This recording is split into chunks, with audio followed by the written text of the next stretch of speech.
All right, I think now it's yeah, now it's recording. Okay, perfect. Yeah, so I was saying this is section 2.1, and so this is, again, it's about frequency tables. I mean, we are almost done with this section, so it's just I think there's this notion of ogive left, and then we're gonna do like very an exercise to summarize like everything we saw in this section. Anyway, so this is about frequency tables and histograms. So I think last last week, we discussed the, cumulative frequency. I think we did a couple of examples, if I'm not mistaken. Just to remind you very quickly, so the cumulative frequency, because now I'm gonna introduce the notion of ogive. So this notion of ogive is very similar to the histograms, but we're gonna use the ogive to display the cumulative frequency. So first, I need to just remind you the notion of cumulative frequency. So we said, so last week, we said that the cumulative frequency is the sum. So the sum of the frequencies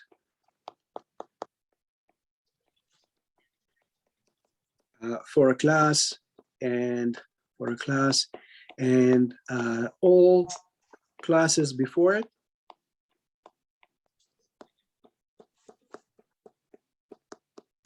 is called cumulative frequency.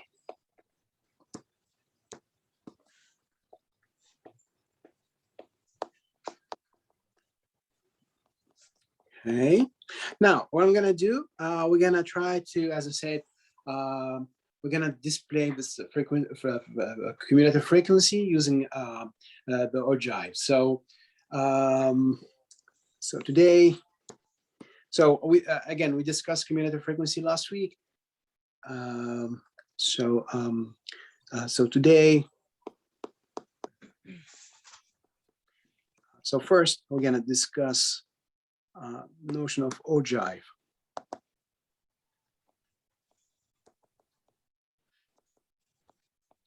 Okay, so what's an ogive? Well, an ogive is just a graph that displays cumulative frequency. So that's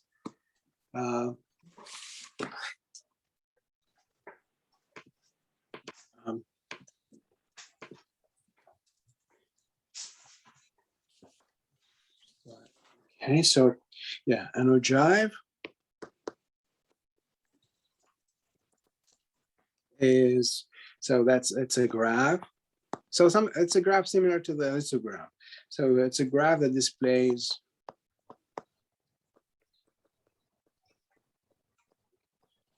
cumulative frequency.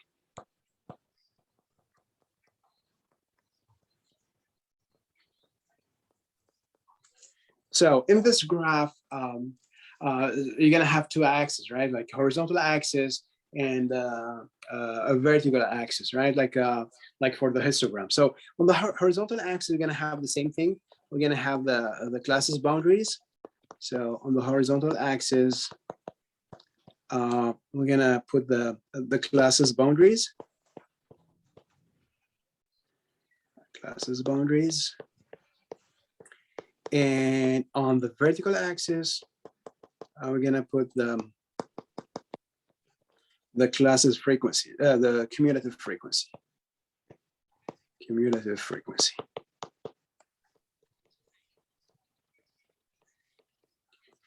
All right, so let's do an example, show you how this works, how we graph ogives. So an example, and I'm gonna come back to we had different examples, like for example, we had this example of the data which represents. No. Oops.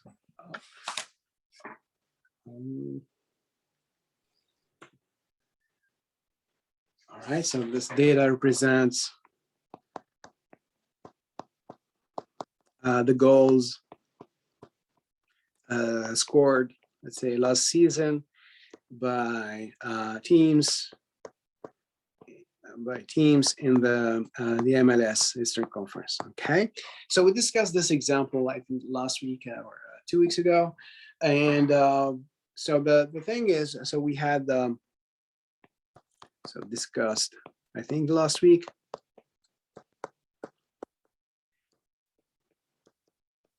Then we constructed I think a frequency table. So we had these following values for the classes, boundaries, and cumulative frequency. So I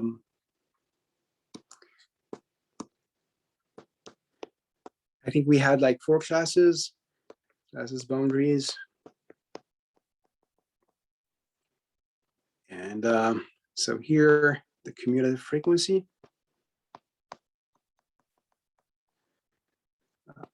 Frequency.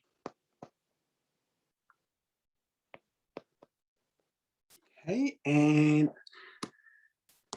so I think we had the following, like first class, the lower boundary would be like 5.5, I think. Then the upper boundary would be like 13.5 first class. The second class, it's like 13.5 lower boundary, and upper boundary would be 21.5.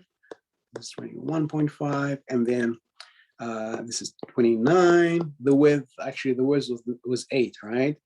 And then, so again here 29.5, and then here that would be upper boundary here would be 37.5. Anyway, so I think we computed the cumulative frequency for this example, and we said like the cumulative frequency. So for the first class, we had 2. Then cumulative frequency of the second class was like, I think 6, right? And then cumulative frequency of the third class was 9. And finally, the cumulative frequency of the fourth class, it's actually equal to 14, okay? Again, this was discussed, I mean, we did this last week, okay? This was done. I mean, if you check your notes of last week, Monday last week, then you can find these computations. Okay, was done last week. All right, now the new thing we're gonna do today is to graph the ogive. So as I said, the ogive is just a graph that displays cumulative frequency. Okay, so now we're gonna draw or graph the ogive. Okay, so now the question is,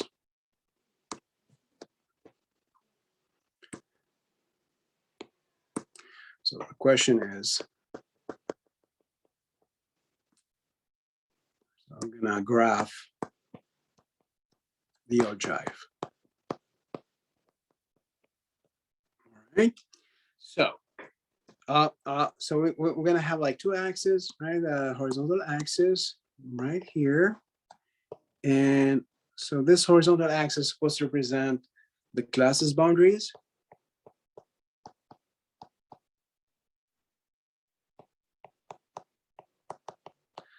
I mean, when I say an axis, it's just like a number line, right? So somewhere here, let's say you have 0.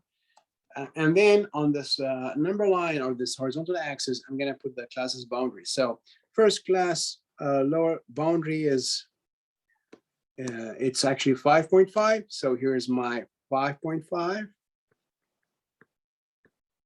Okay. Then it's, there's 13.5. Again, 13.5, and then 21.5. And then there's 29.5. And then finally, there's this 37.5. 37.5. Anyway, so that's for my horizontal axis. So again, guys, on the horizontal axis, you have to put the classes boundaries, okay? Now, on the vertical axis, so your vertical axis is gonna, so it passes through 0. So here's 0. So here's my vertical axis, okay? And so this on this vertical axis, I'm gonna put the cumulative frequency.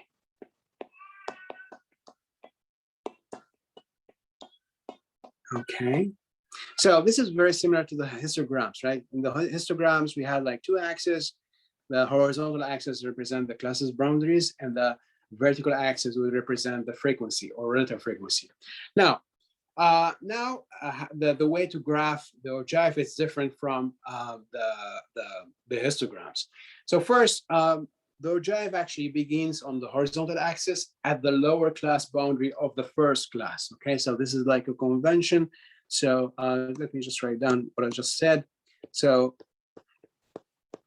the ogive starts or begins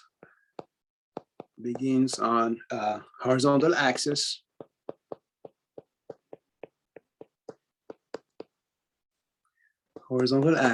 at the lower boundary of the first class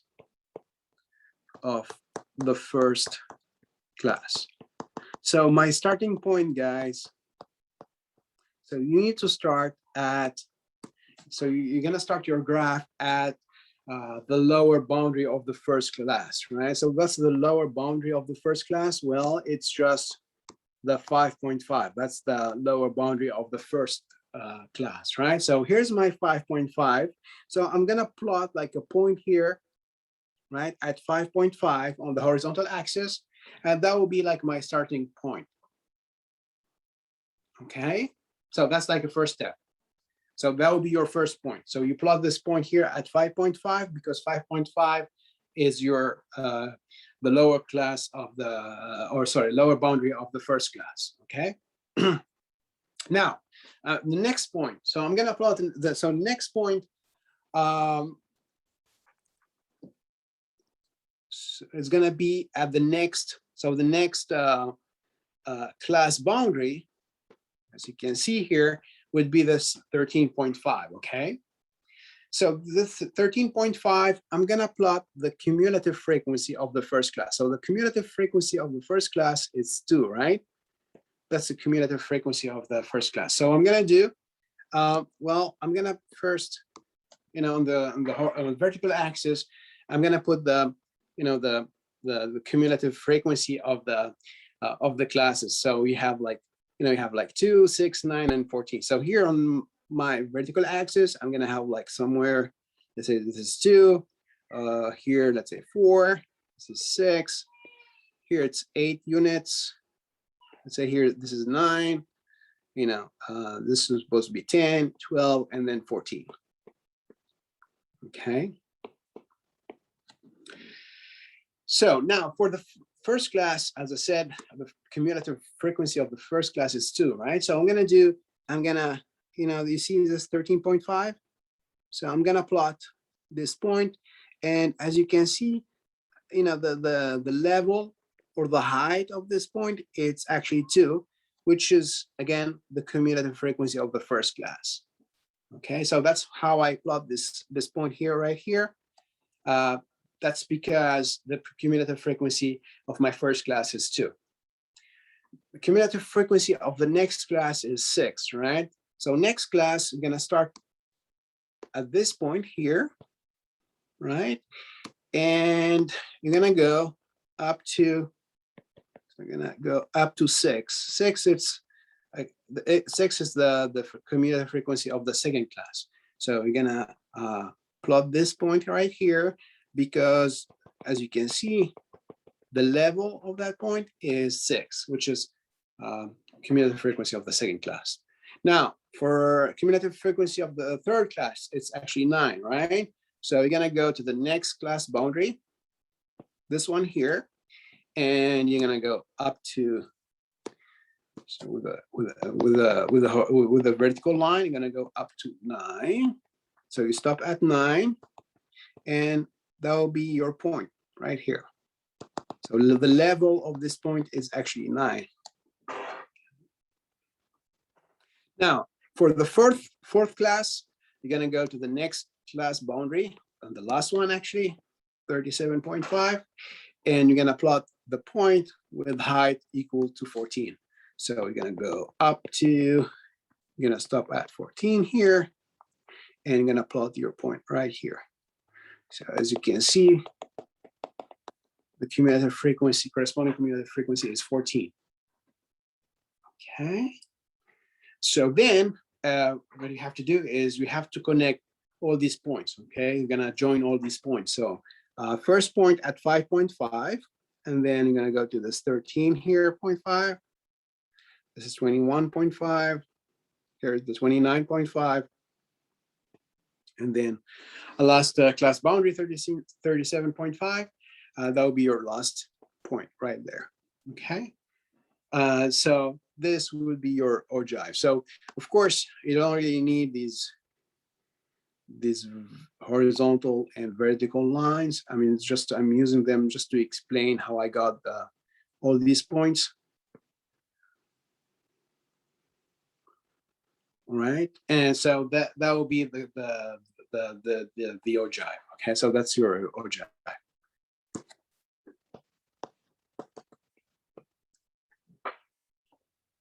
Okay. So again, guys, the idea is first point, the starting point, it's always on the horizontal axis, and it's the lower class, I mean lower boundary of the first class, right? That's the 5.5, the first, or I mean the lower boundary of the first class. So that's why I started at this point here, at the 5.5. Okay, and then for the next point, you get the you need the cumulative frequency of the first class. So for the next point, as you can see here, the cumulative frequency of the first class is 2. That's why I got the second point. Okay, etc. Right, this point here, as you can see, the cumulative frequency, corresponding cumulative frequency is 2. That's the cumulative frequency of the first class, right? The next point, that will be this one here. That will be the corresponding cumulative frequency is the cumulative frequency of the second class. And then you have the third class, and then the last point, that will be the cumulative frequency of the fourth class. Okay, so that's what I call ogive. Any question, guys, about? I mean, we're gonna let's do an exercise. All right.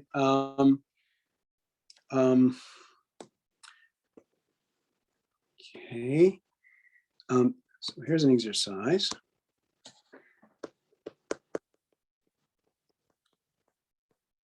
And so in this exercise, you're gonna you need to graph the ogive of the following. So again, I'm gonna use just an old example, the example of the observed car speeds on the highway. Remember, so this example, so the data here represents you know, the observed car speeds on a highway. I think we had like 24 on a highway. I think we had like 24 different cars, right? So again, this is an old. I mean, we discussed this example like probably a Monday last week, but this is an old example. And so we had the following values.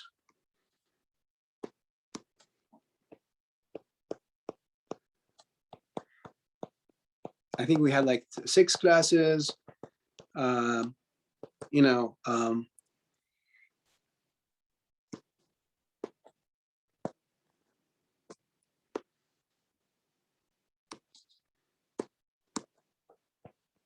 so classes, boundaries,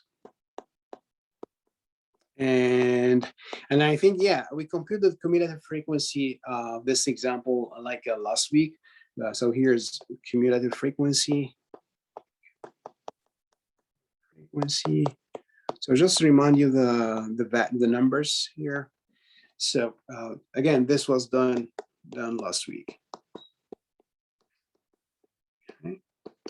So classes, boundaries, if I'm not mistaken, let's see where yeah, it was like I think it was like 42.5 to 50.5, and then we had like 50.5. The width again was 8, and then here was 66.5, 66.5 to 74.5.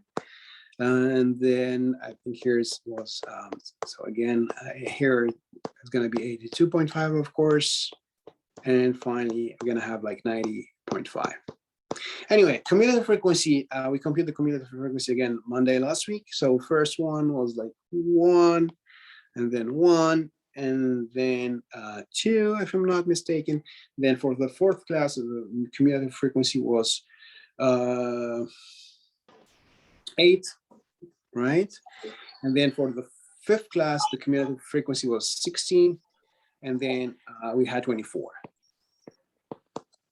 Okay.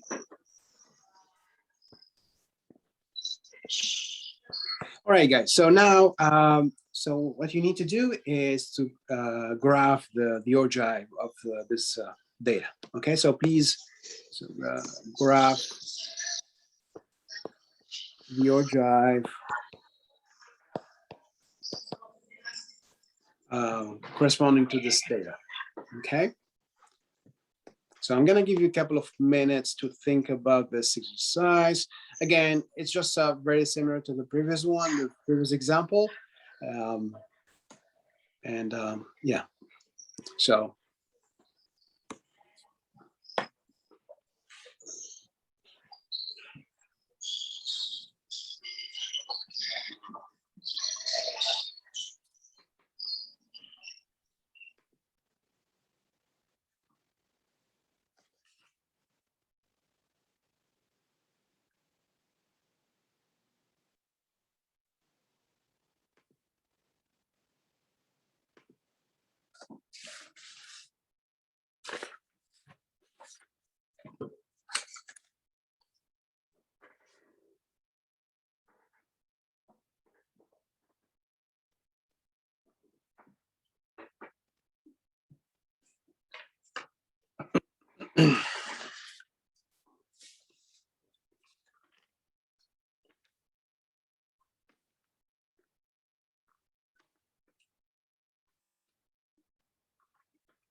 So I didn't finish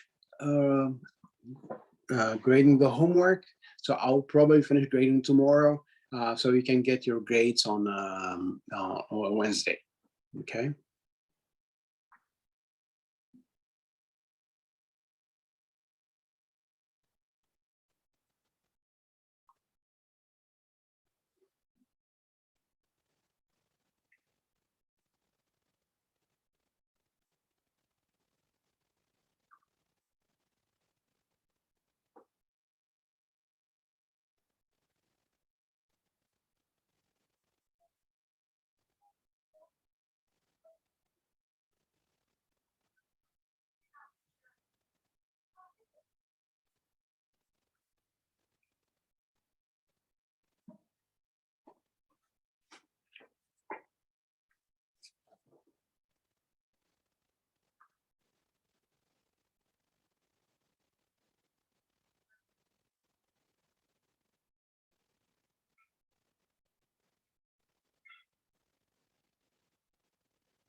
So we are almost done with this section, guys.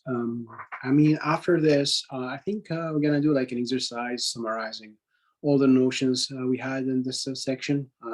You know, we have like different frequencies, etc., histograms, ogive.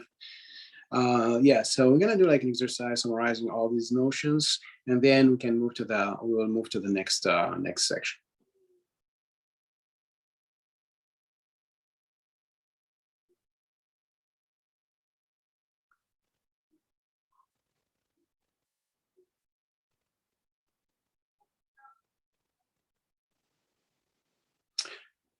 All right, so does anyone need more time to think about this exercise? Yeah, give me Yeah, one. okay. Okay, sure, no problem.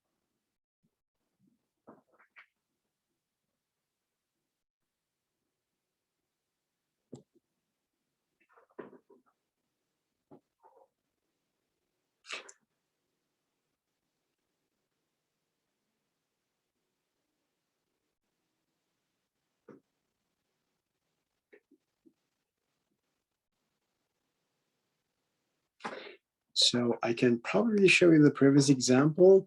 Remember, guys, the starting point on the horizontal axis is at the lower boundary of the first class, right?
Okay.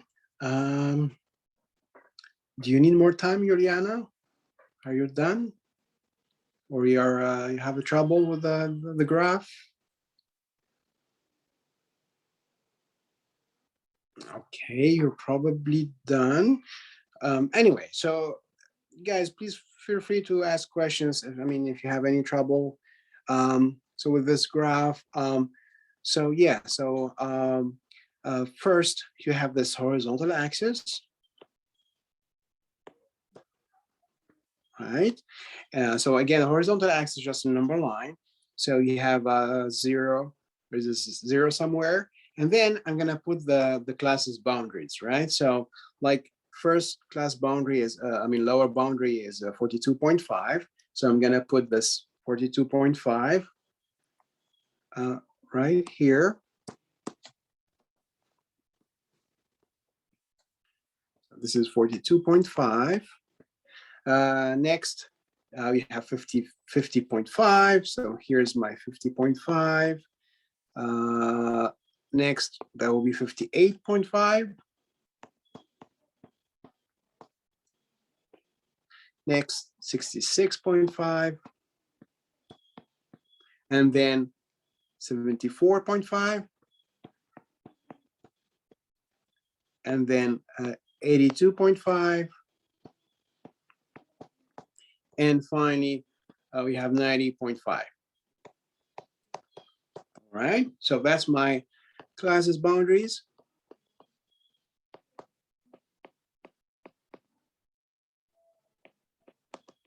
Okay, now on the vertical axis, so the vertical axis is gonna pass through the zero. So here's my vertical axis. And on this vertical axis, of course, I'm gonna put the cumulative frequencies. So probably I'm gonna just erase this thing here. So here's my cumulative frequency.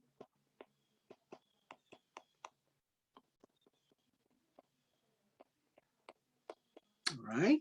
So we have 1,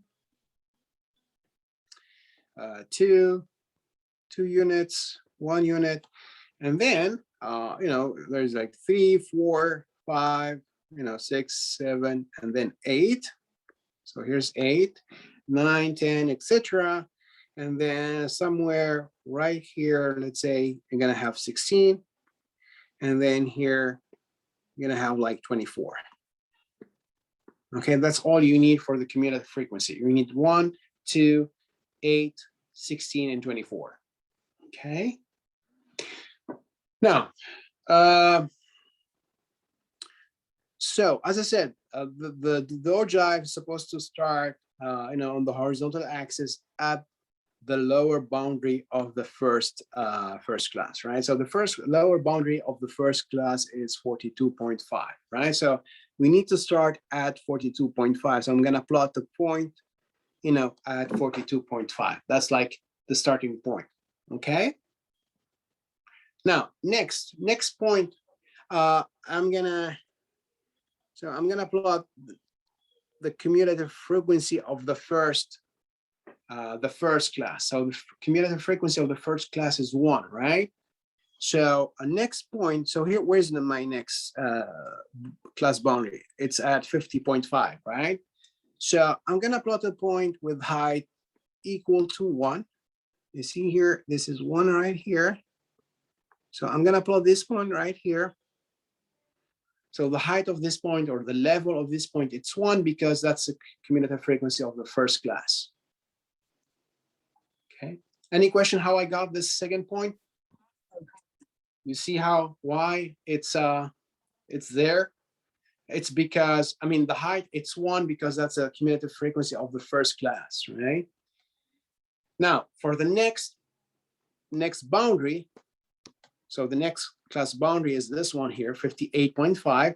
So the height of my point would be the same because the cumulative frequency of the next class, it's 1. It's also 1, right? So I'm gonna plot the point here. So at 58.5, I'm gonna plot the point with height, same height, right? 1. So it's still at 1 because actually the frequency of the second class was 0. Now, next class boundary, it's this one here. And I'm gonna plot the, as you can see, I'm gonna plot the cumulative frequency of the third class, which is 2, right? So I'm gonna plot this point right here.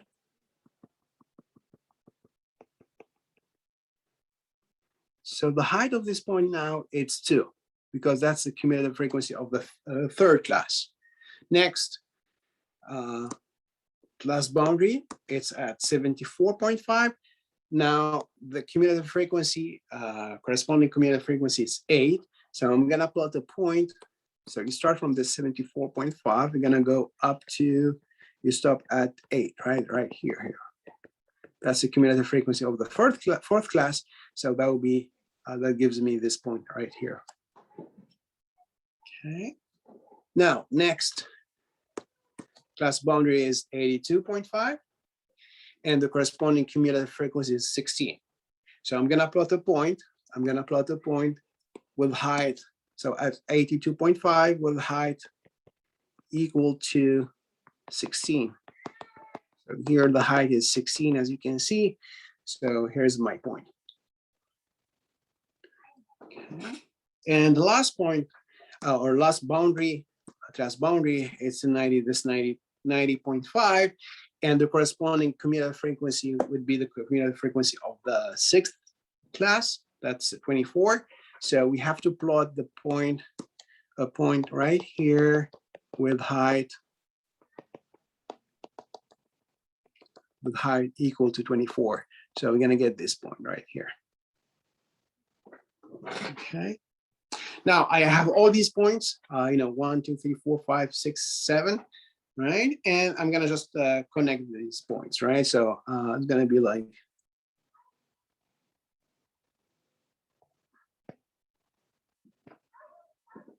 Okay, so that will be the ogive of my data.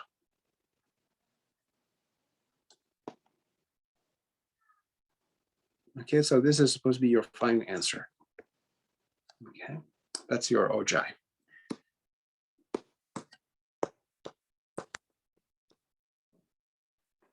Okay. Any question, guys, about this graph, this ogive? Nope. Nope. Okay, perfect. Sounds good. All right, so we are actually done with this section. So we're gonna do like an exercise which summarize like all the notions, you know, the frequency, cumulative frequency, relative frequency, blah blah blah, all those notions in just one exercise. Okay, so let's do this. So this exercise to summarize.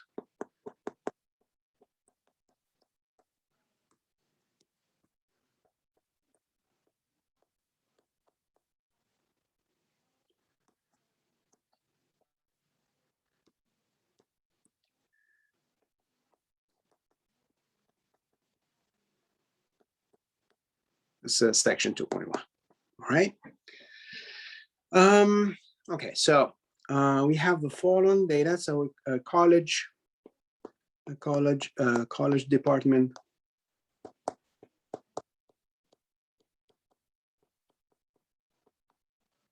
So we recorded the number of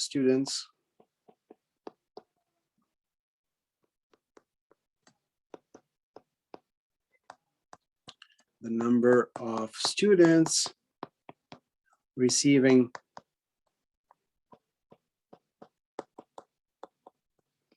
a grade of A.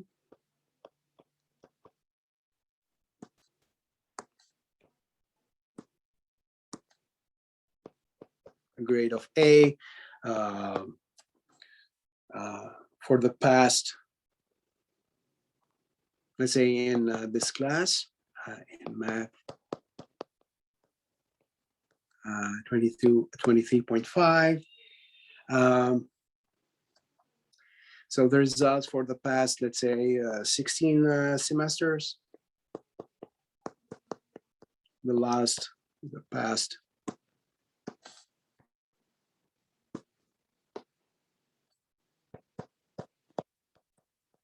16 semesters or so I'm gonna order the numbers, you know, from the lowest to the highest. Okay, so so we had a semester with 9 students with a grade of A. Now another semester with 32 students with a grade of A. Then another semester with 35 students receiving a grade of A. We had 39, 42, 46, 47. So 1, 2, 3, 4, 5, 6, 7, 48, another 48, 53, 56, 57, 58, 59. So 1, 2, 3, 4, 5, 6, 7, 8, 9, 10, 11, 12, 13, 14. And then, so the past 16 semesters. So we need 2 more values. And then we have 61 and then 65.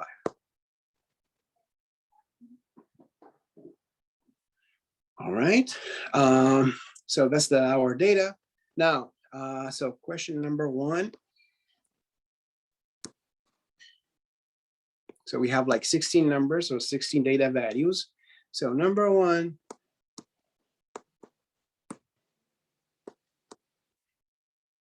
so you have to fill in the frequency table.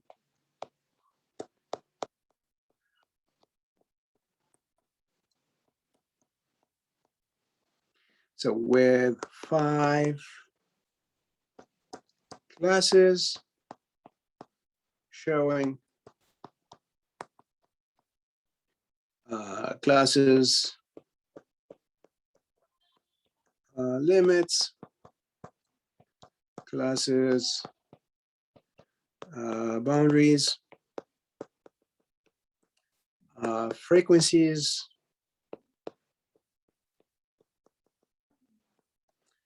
relative frequencies,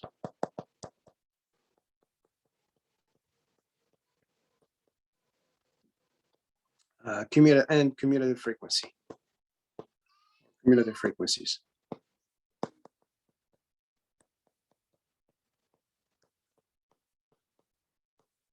Right.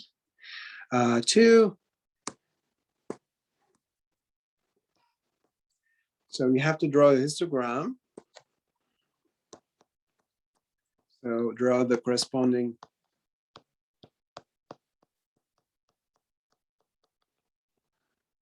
histogram showing frequency of the students, receiving a grade of A. Frequency of students receiving A.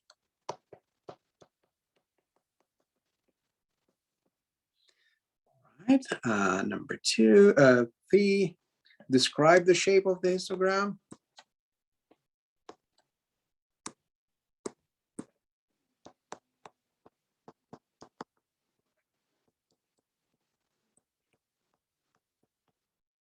Of the histogram.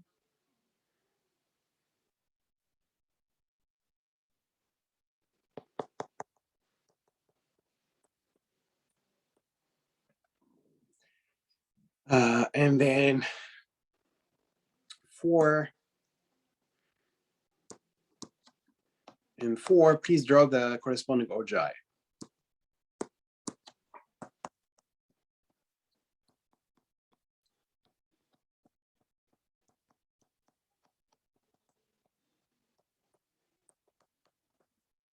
Okay.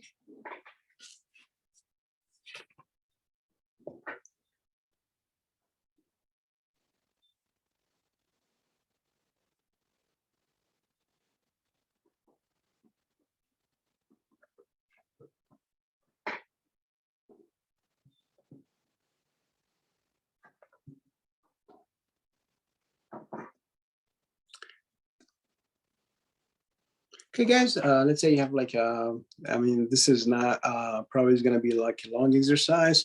So let's say you have like 5-10 minutes to think about it.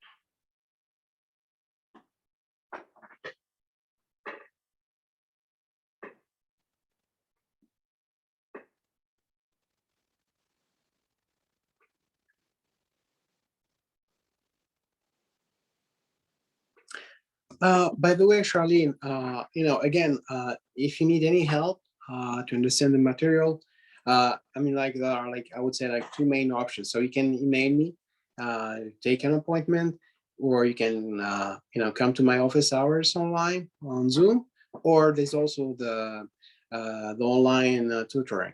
Okay. If you need the link for the online tutoring, just let me know. Okay. Yeah, just email me. Mhm. Okay, I can send it to you. Sure, it's actually in the syllabus, guys. I think it's in the second page of the syllabus. You can find the link to the online tutoring. But yeah, I can send you, Charlene. I can. I'm not sure if I think I have your BCC email. Yeah, I can send you the link. Sure, no problem. Or again, as I said, my office hours. You can come to my office hours or just send me an email. If you cannot make it like on Monday and Wednesday from 2 to 3, just send me an email. You can meet at a different time. Okay. Yeah, just let me know. Yeah. Mm-hmm.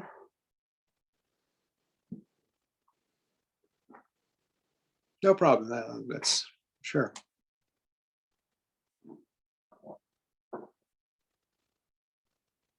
And actually things, I mean, this is like these first sections, they're kind of they're not supposed to be really hard. I think it was going to get harder later, like in like in the next chapters. It's going to be really, it's really kind of hard. Okay. So yeah, please, you can, yeah, email me anytime.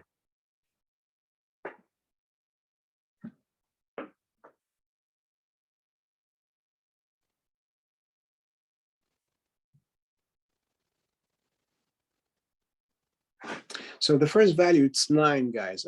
It's not. I don't know why I have this. There's this dot. So I guess I'm just. I need to erase this dot right here. Okay. Yeah.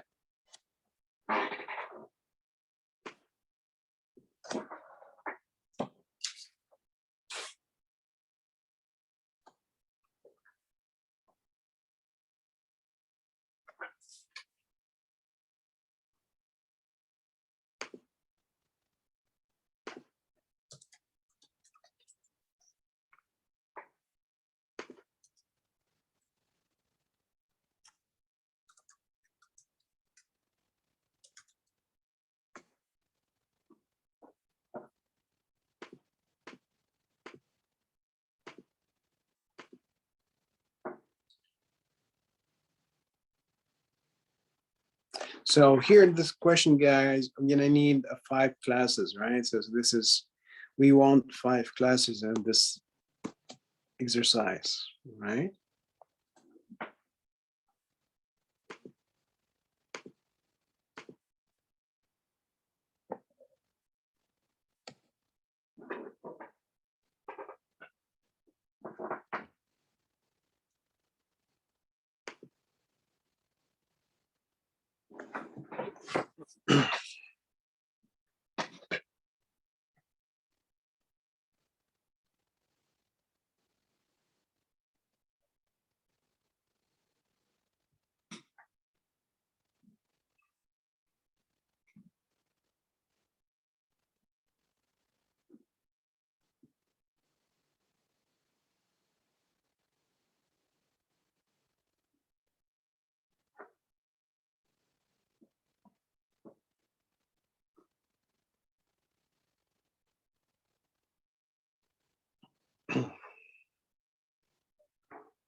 So I'm here, guys. I mean, to answer your questions, if you have any. Again, this is just an exercise to summarize everything we saw in this section.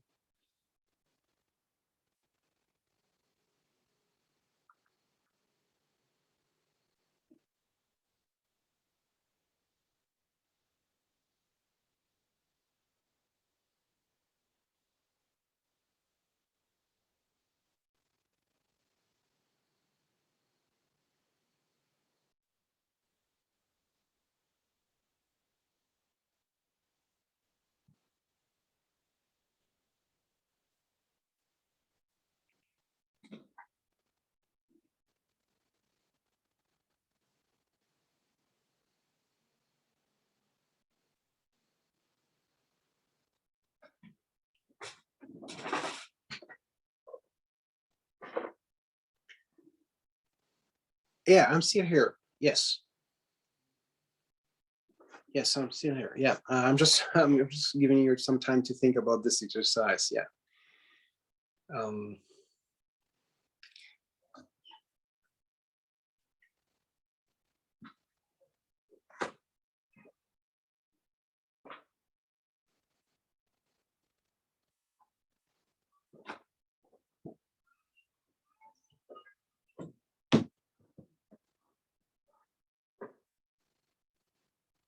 But you're right. I mean, I don't know why, but sometimes, like on my iPad, when I share the screen, Zoom would like freeze. I don't know what's the problem. I Google it, but I still I don't know how to fix the problem.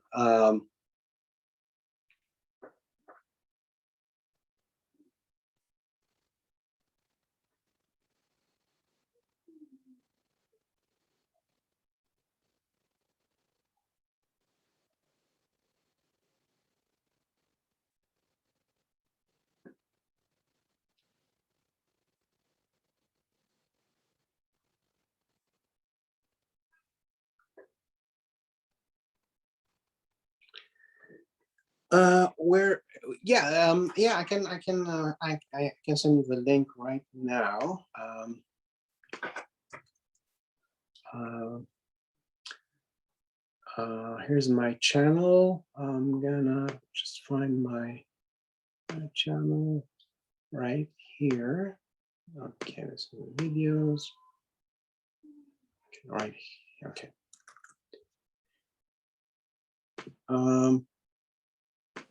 So here's the link. So that's my channel. So you just, yeah, you can find the recorded classes on in my channel.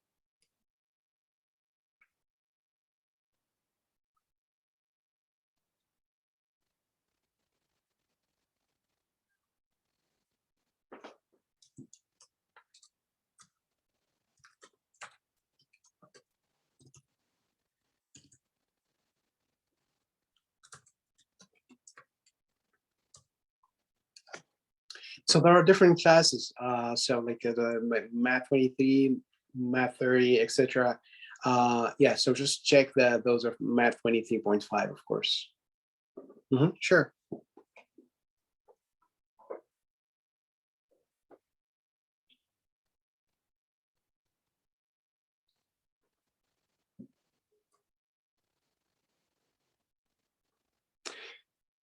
All right.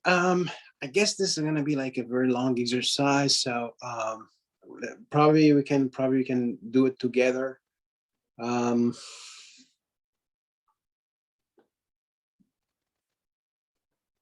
So I can, I can remind you all these definitions, and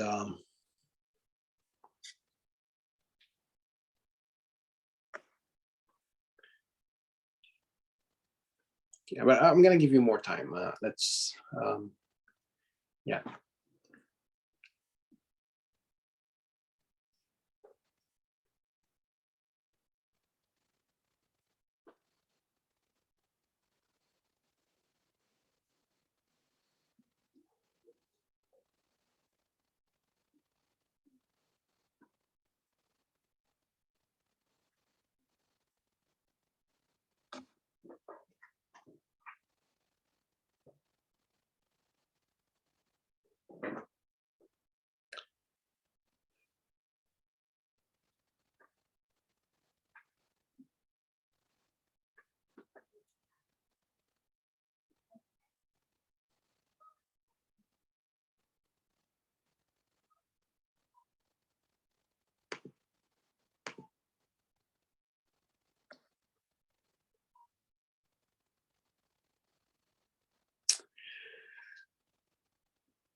All right, guys. I mean, does anyone need like some more time? I mean, let's do it together. I think it's kind of a long exercise. It would take a lot of time to do it. So let's just do it together.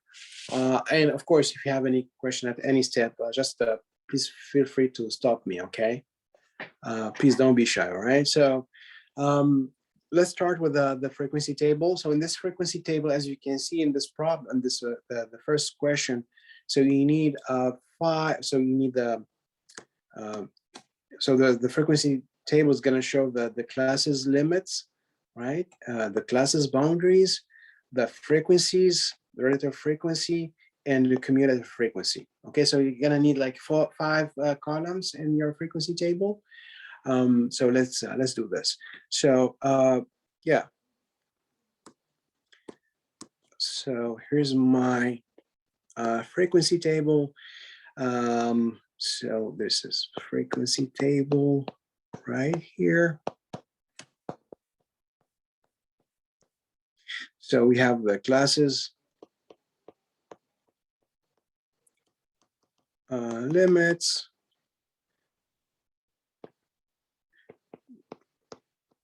classes boundaries,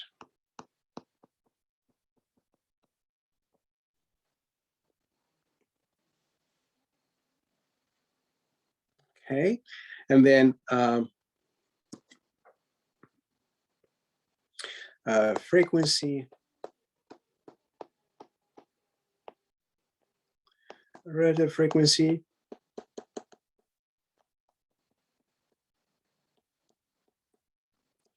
and then the cumulative frequency.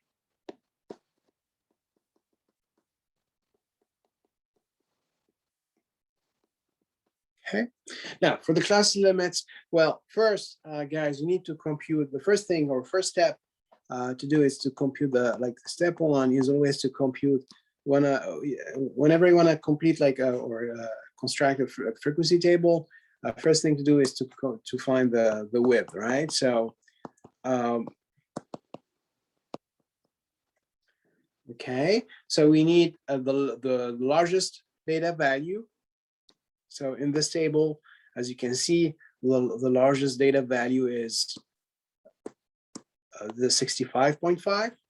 That's the largest number, and minus the smallest data value. So the smallest number, as you can see, it's 9, right? So that would be, to find the width, we need to subtract, so 65 minus 9, okay, over, and then you have to divide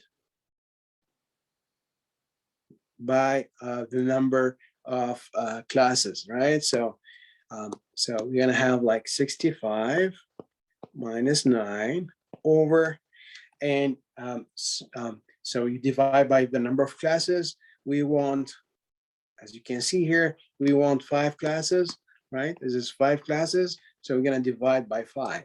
Okay, so it's divided by 5.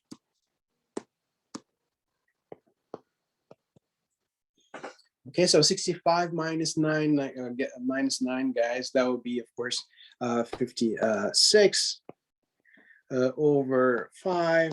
And if you use your calculator, you divide 56 by 5, that would be 11.2, right?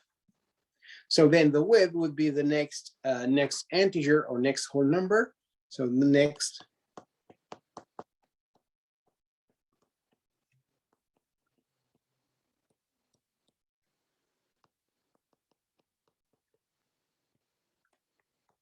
So what will be the width in this case? Any guess?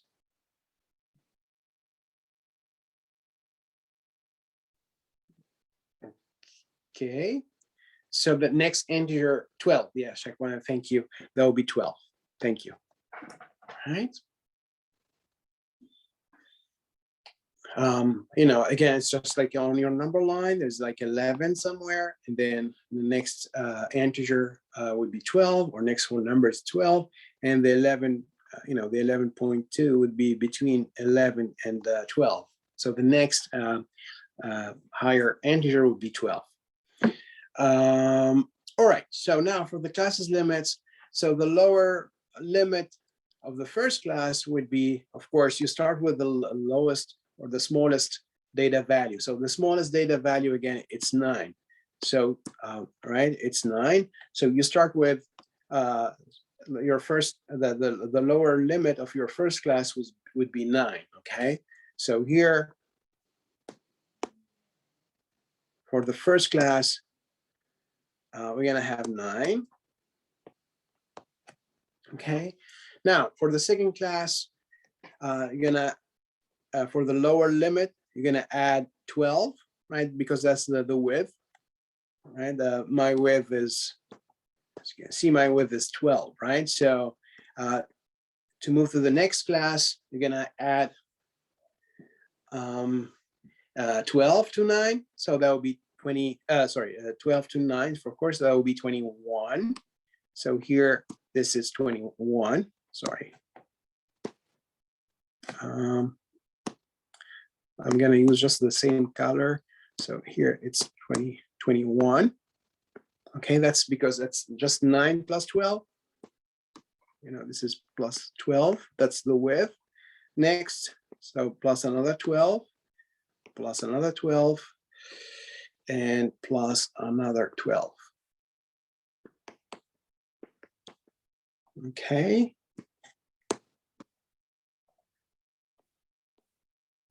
So 9 plus 12, that will be 21. 21 plus 12, that will be 33. 33 plus another 12, that will be, of course, 45. And 45 plus another 12, that will be 57.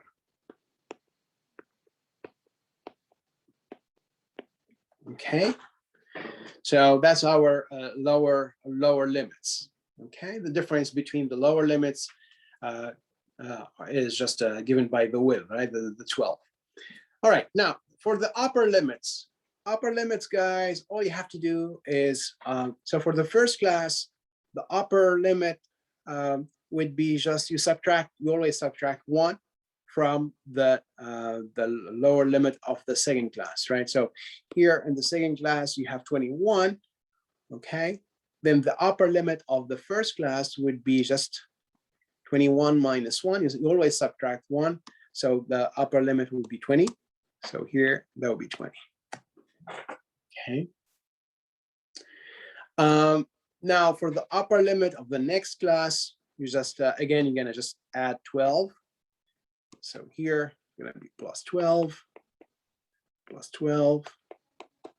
you know, etc. So,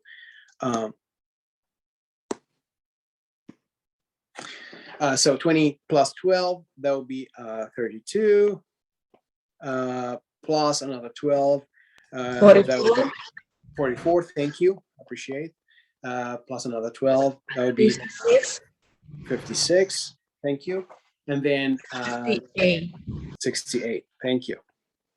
Okay, so those are my classes limits. So like we have like 6 different classes, right? I'm gonna partition the data like into 6 different classes or 6 different intervals, right? First interval from 9 to 20, second interval from 21 to 32, etc., etc.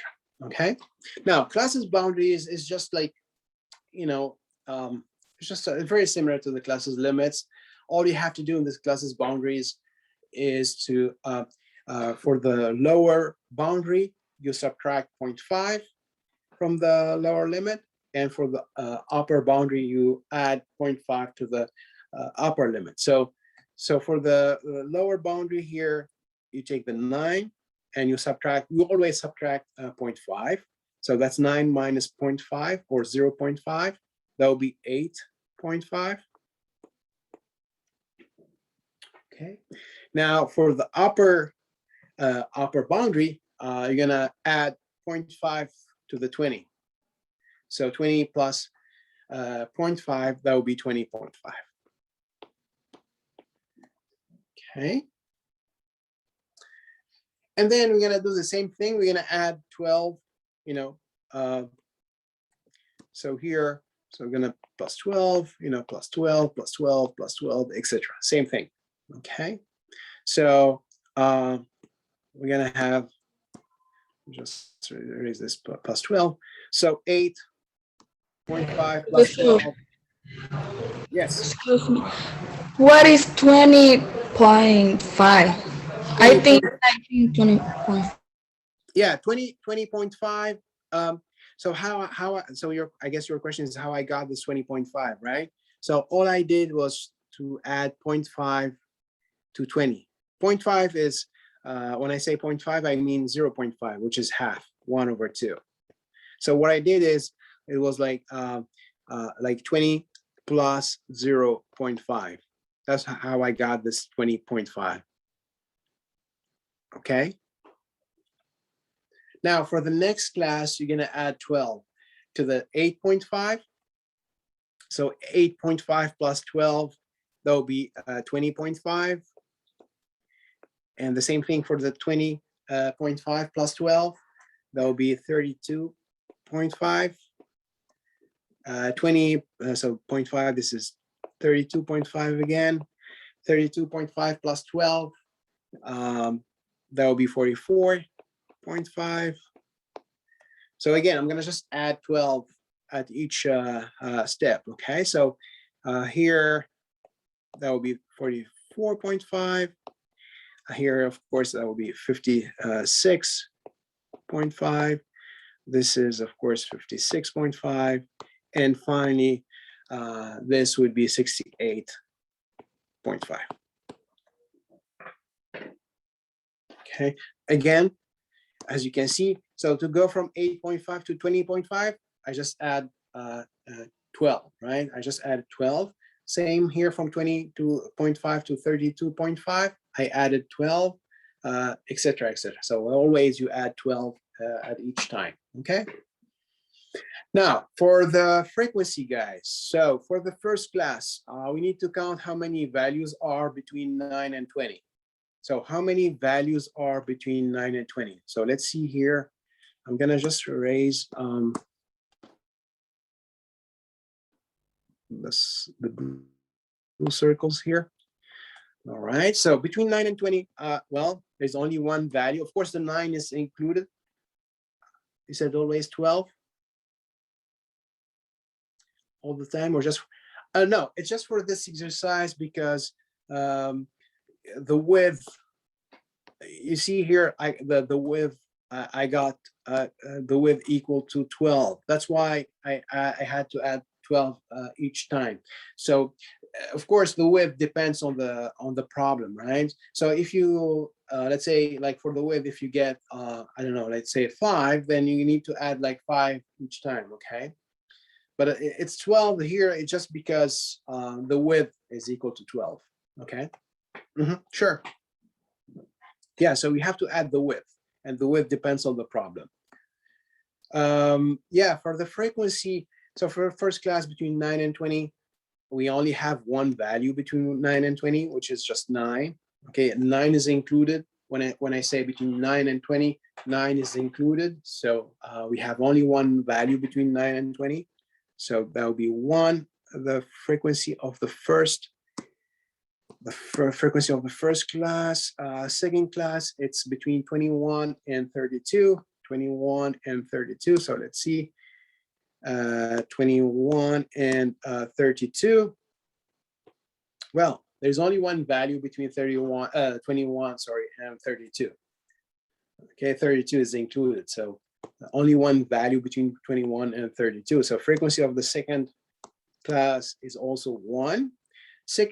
Frequency of the third class between 33 and 44. 33 and 44. So let's see how many values are between 33 and 44. 35, it's between 33 and 44. Same for 39, it's between 33 and 44. Same for 42. Okay, so we have 3 values between 33 and 44. So that's the frequency of my third class. So that's equal to 3. Now the frequency of the fourth class, it's between so the fourth class, the values are between 45 and 56. So let's see how many values are between 45 and 56. 45 and 56. So let's use different color. So 45, between 45 and 56. Well, 46, of course, is between 45 56. Same for 47, 48, 48 again, 53, 56. It's included. But then, of course, 57 would be larger than 56. So we have like 6 values between 45 and 56, right? We have 6 values between 45 and 56. So frequency of the fourth class would be 6. Sorry, 1, 2, 3, 4. Okay, and then for the last class, we have 57, 68. So 57, between 57 and 68, let's count how many values are between 57 and 68. So let's see here. 5. 5, absolutely, Yes. thank you. Thank you. So as you can see here, oops. So there are five values. Thank you. So here, last class, we're gonna have 5. Frequency is 5. All right. Now, for relative frequency, guys, all you have to do is just to divide your frequency by the size of the sample. Size of the sample, that's the number of the data values. So how many data values we have here? Well, we have 16 semesters, right? So we have 16 numbers, right? We have 16 numbers. So the size of the sample, sorry, is actually 16. I don't know what happened here. Okay, so the size. So we have a size of the sample. That's just in this exercise, of course. This is just the number of data values, or number of how many data values we have. Data values, and we have 16 numbers. So we have 16 data values. That's because we have like 16 semesters, right? So we're gonna just divide like the frequency by 16. Okay, so so the relative frequency of the the relative frequency of the first class would be like 1/16, right? So that's 1/16.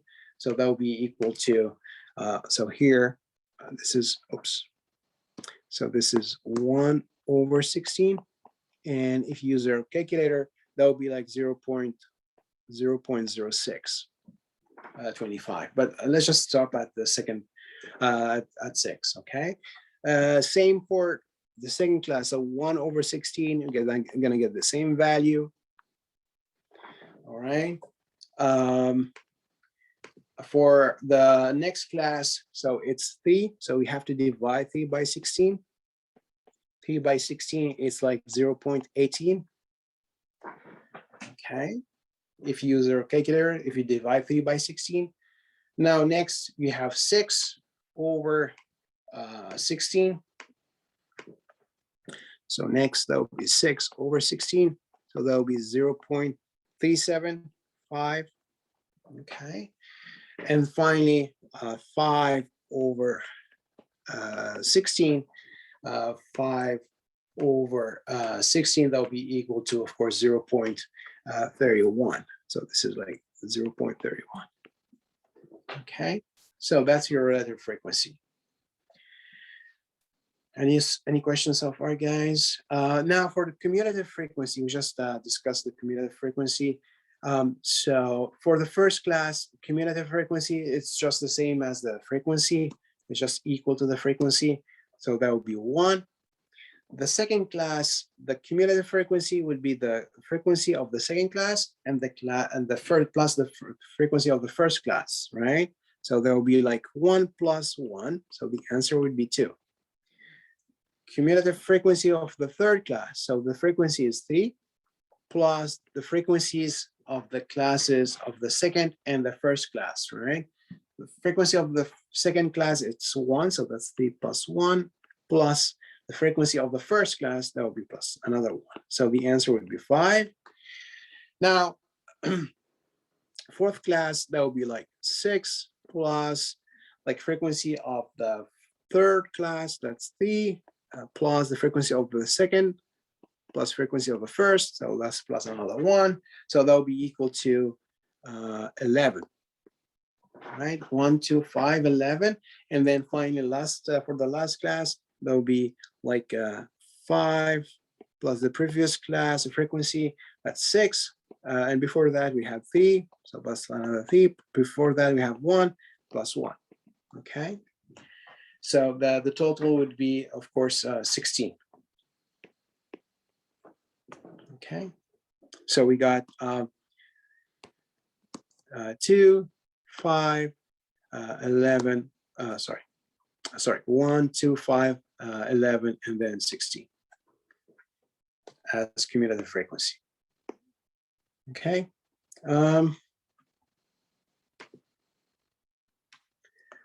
Any question, guys?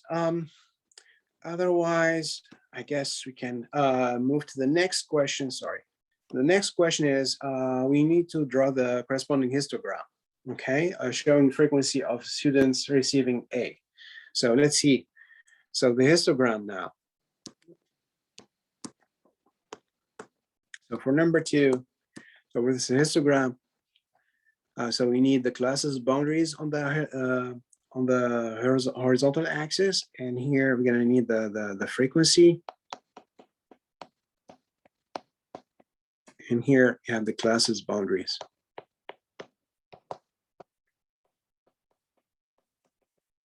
All right, this is supposed to be 0 right here. Classes boundaries. So we have like 8.5 and then 20.5, etc. So 8. So the first. So here we have like 8.5 and then 20.5, right? And then next class boundary, 8.5, 20.5, we have 32.5.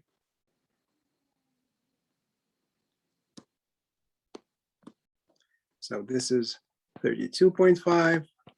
And then we have 44.5. And then we have 66.5.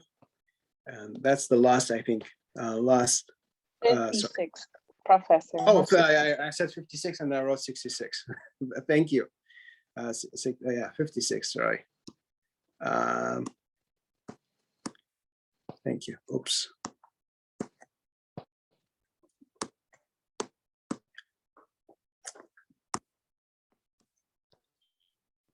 Okay, that's 56.5. Thank you. And then the last one, actually, it's the 68, 68.5. All right. So, and yeah, so like the first interval, guys, like this one here, this represents like the first class. Second interval, this one, the blue one, represents like the second class. The third class would be the green interval, the third one here, as you can see. Fourth, I'm gonna use different color, say yellow here. And the fifth, we have fifth classes, right? So then the last class, I'm gonna use probably the same color, different color. Let's use red here for the last one. Okay, so the idea again, each interval represents a class. Now for the first class, so on that's the class's boundaries. Now for the frequencies, as you can see, the frequencies, so we need the following values. We need 1, we need like 3, 5, and 6, right? So it's up to 6. So we need to go up to 6 in the frequency. So we're gonna have like, you start, this is 0, you start from 0. Then after 0, you have 1, 2, like 3 units, 4 units, 5, and then 6 units. All right, now, first class, we said the frequency is 1 for first class, right? So then, I'm gonna draw this rectangle with height equal to 1. So as you can see, the height of this rectangle is just equal to 1, right? So that represents the frequency of my first class. Now, what's the frequency of my second class? It's again 1, right? Frequency of second class, it's 1. So we're gonna have rectangle with the same height right here at the second interval. This height is again 1. Third class, the frequency is 3. So that will be the third class. That's like my third interval. That's like the green interval. And the frequency is actually 3. So here's, as you can see here, the height of this rectangle is just 3. So that's my third class. Fourth class, the frequency. Fourth class, sorry. Oops.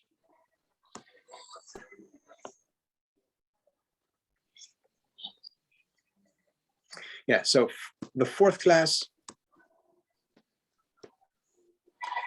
frequency is 6. So I'm gonna draw this rectangle with height 6 right here. As you can see, the height is 6 of this rectangle. That will be my fourth interval. Again, my fifth interval, fifth class. As you can see, the frequency is 5. Okay, so I'm gonna go with this red here, and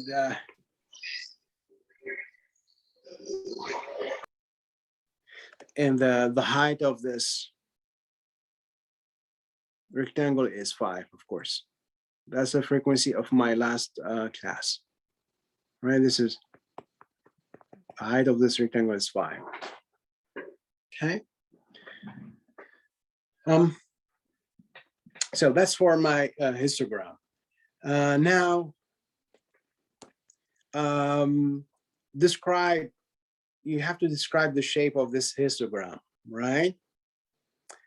So any guess what will be the shape of this histogram?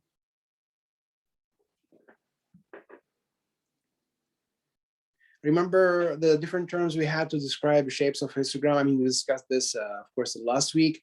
I remember we had uniform histogram, which means that more or less all the classes, they have the same frequencies. We have the skewed left or skewed right. That's when on one side you have the classes with the highest frequencies.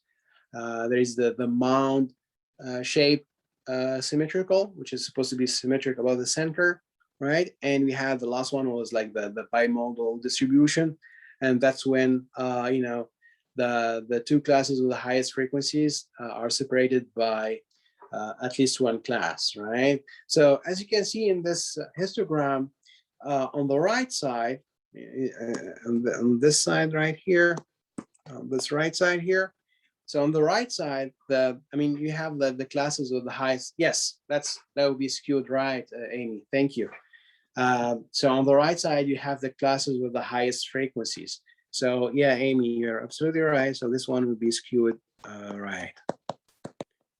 Because on the right side, we have the classes with the highest.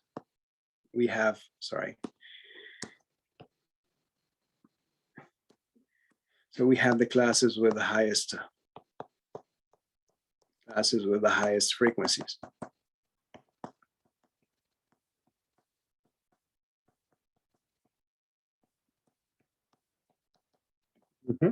Very good.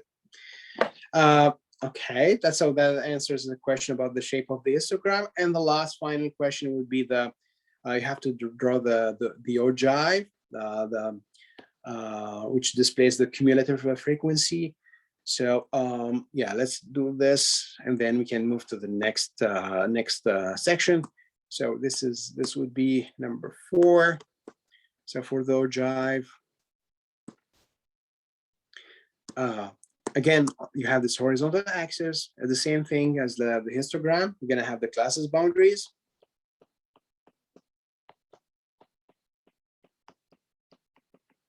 So again, you have like 0, then you have like 8.5, the classes boundaries again, so 20.5, the 32.5, the 44.5, 56.5, and the 68.5.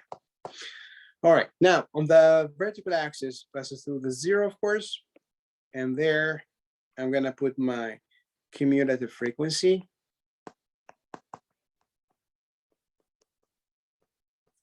So the numbers I need for the cumulative frequency, well, I'm gonna need up to, so it's 1, 2, 5, 11, 16. 1 to 5, 11, 16. So I need up to 16. 1 to 5, 11, 16. So so here, let's say this is 1 right here, 2, and then here's 5. Then somewhere right here, it's 11. And then in the top here, it's 16 units. Okay. All right. As I said, for the ogive, it begins on the horizontal axis at the lower boundary of the first class. So your first point is going to be right here, as you can see, at the lower boundary of the first class. That's like the first value of the first lower boundary, right? The 8.5. So that's my first, that would be my first point. Okay. Now my second point, so that will be the cumulative frequency of the first class. So as you can see, the cumulative frequency of the first class is actually equal to 1, right? That's the cumulative frequency of the first class. It's 1. All right. So so here on the next class boundary, the 20.5, I'm going to plot the 1, which is the cumulative frequency of the first class. So here's my point. So I'm going to have this point right here. And as you can see, again, this the height of this point, it's 1, which is the cumulative frequency of the first class. Okay. Next class. So I'm gonna plot my point at 32.5. Then the cumulative frequency of the second class is 2, right? As you can see right here, it's 2. So let's plot the next point right here at 2. So the height of my point would be 2. Okay, so I'm gonna get this point here. Cumulative frequency of the third class, it's 5, right? You have a 5. So you're gonna start at this point here, 44.5. You're gonna go with like a vertical line. You're gonna go with a vertical line, and then you're gonna stop at 5, because that's the cumulative frequency of my third class. So we're gonna get this point right here. Next class, cumulative frequency, it's 11. So you start from this 56.5. You're gonna go with a vertical line up to 11, right? The height will be 11. That's the cumulative frequency of my fourth class. So here, I'm gonna get this point right here. And finally, for the last class, the fifth class, the cumulative frequency is 16. So I'm gonna go with this vertical line. Okay, I'm gonna stop at the level 16. Right here is 16, so I'm gonna stop right here, and so I'm gonna get this point right here. And then finally, all you have to do is just connect all these points. I'm gonna join these points right here, and that will be my ogive. Okay, so that's my ogive.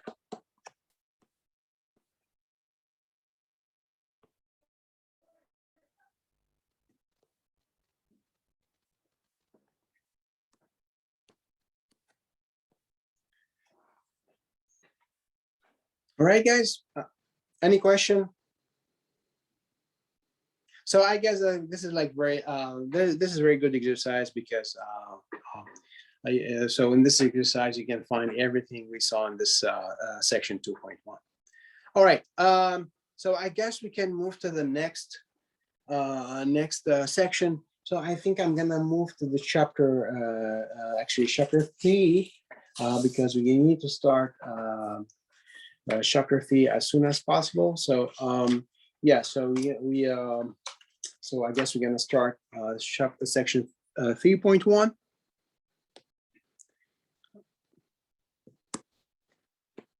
Okay, so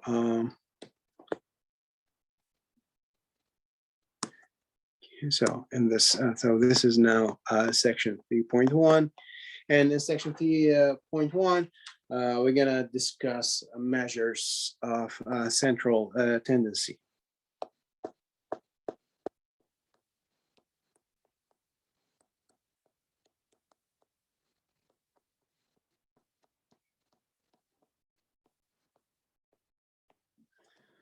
Okay, so I mean the goal of this section. So what we're gonna do in this section, we're gonna compute like different ways, like the average of the data.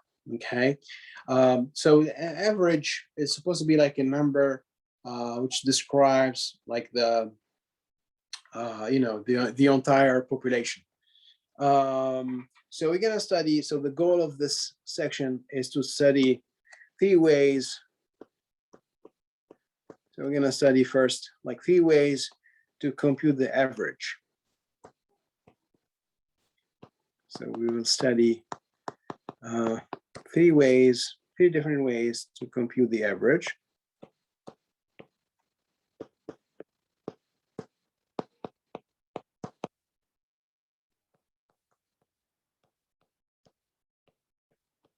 Okay, so actually the first way is called the mode. So first we have the mode. Second, we have the median. And then we're gonna discuss the mean. Okay. So, well, let's start with the mode. So what's the mode? Well, so first, so we have the mode. So the mode is of a data set. It's just the value. So the mode of a data set is actually the value that occurs most frequently. Okay, of a data set is the value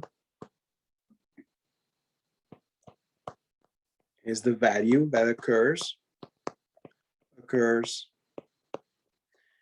most frequently.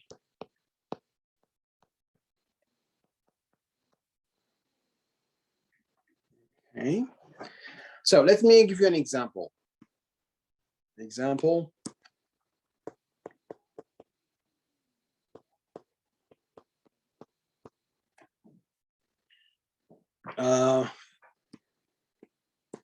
So let's say the following data represents, so the following data represents the number of injuries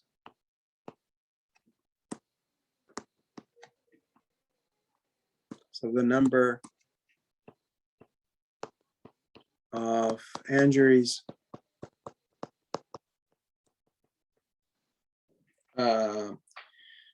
per teams, let's say MLS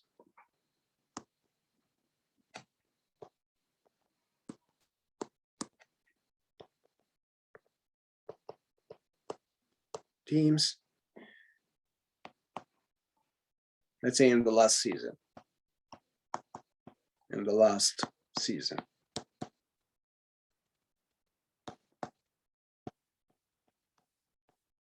Okay.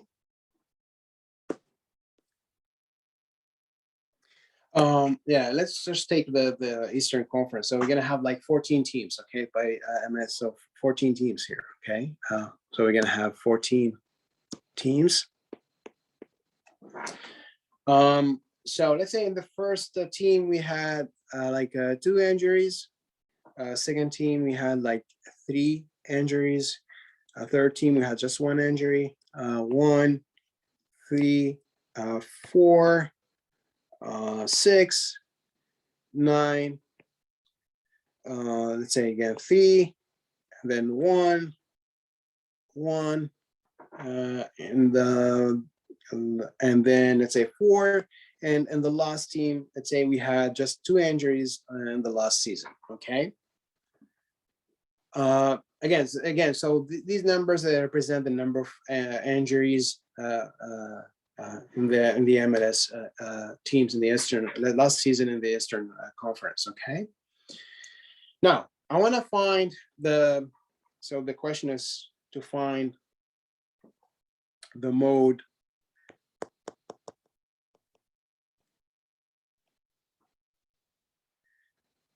of this data. So again, what's the mode? That's the number that occurs the most, okay? That's the number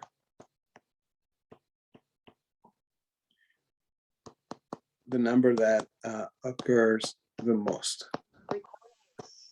Okay. Any guess what will be the answer here? What will be the number occurring the most here? So for example, how many teams had like, yes, Rafaela, it's 1. So yeah. So let me just explain this thing here. So for example, we have like 2 teams with 2 injuries, right?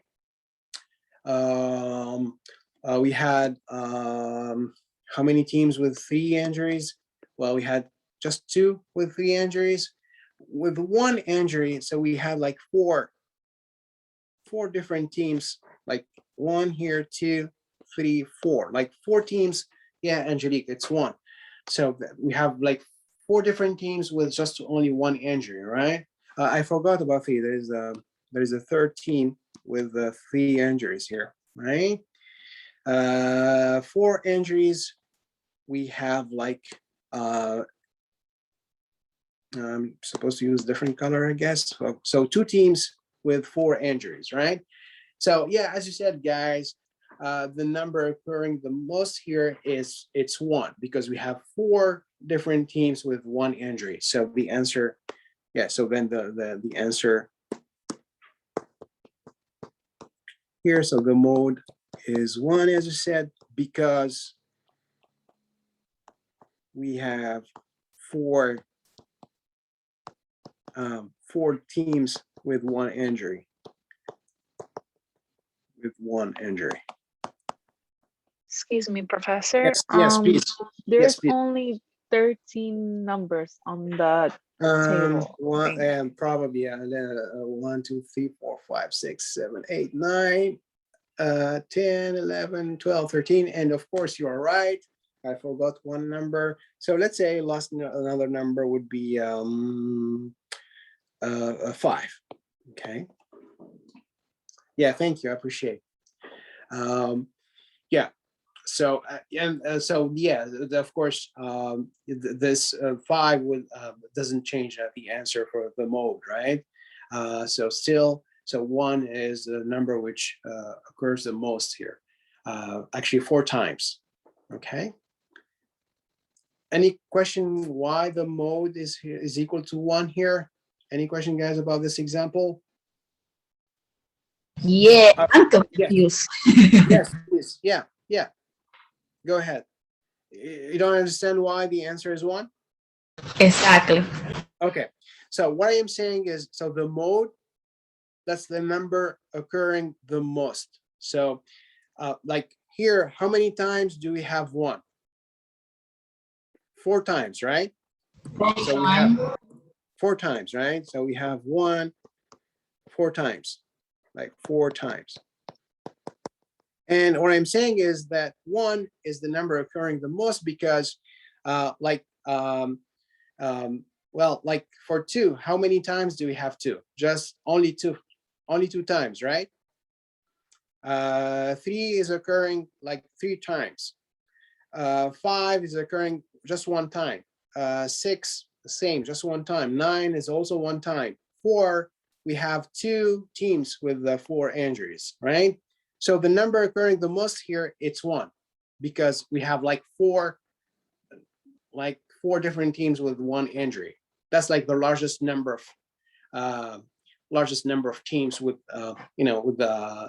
with some fixed number of injuries, right? So that's why 1 is the mode in this case. Okay. Because it's, I mean, 1 is occurring 4 times, and that's like the highest. That's like the largest number of times here. As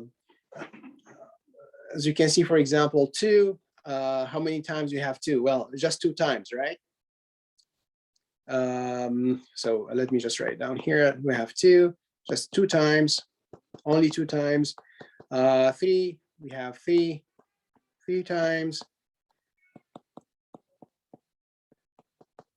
right, etc.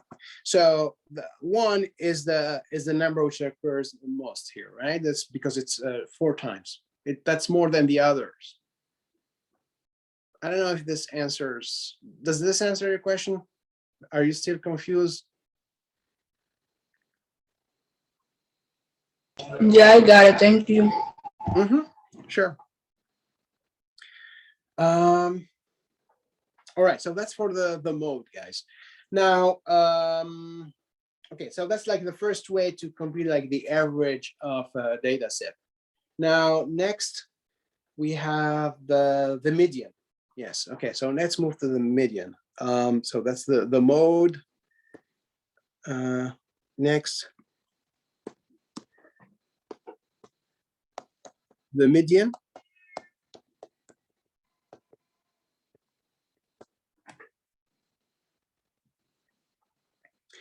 So, okay, so what's the median? Well, the median, that's the central value of an ordered distribution. So, so let me just write down here again the definition. So the median, that's the central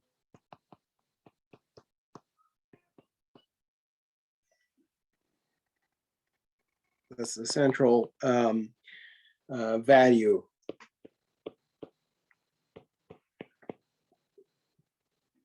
of an ordered data. Okay, so we have to order. So first thing to do, so to find the median, there are like 2 steps, I would say. So to find the median, okay, there are, I would say, 2 steps. So first step, so step 1, you have to order the data from the smallest to largest. So order, so we have to order data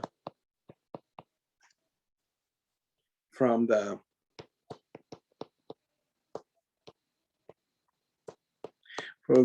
smallest number to the largest one.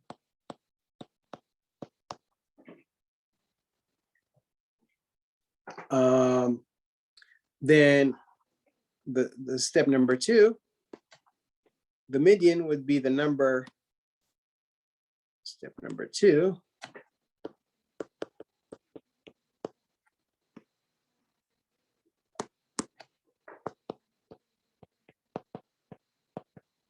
So median would be the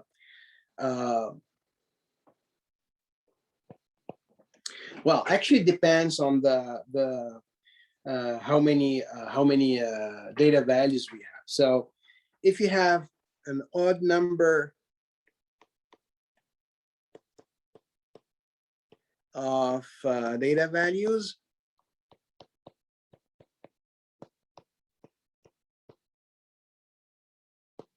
then the median would be just the middle data value.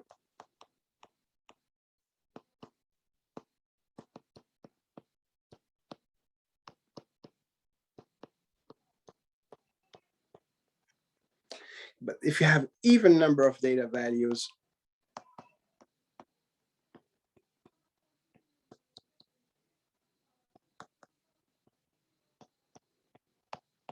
then the median would be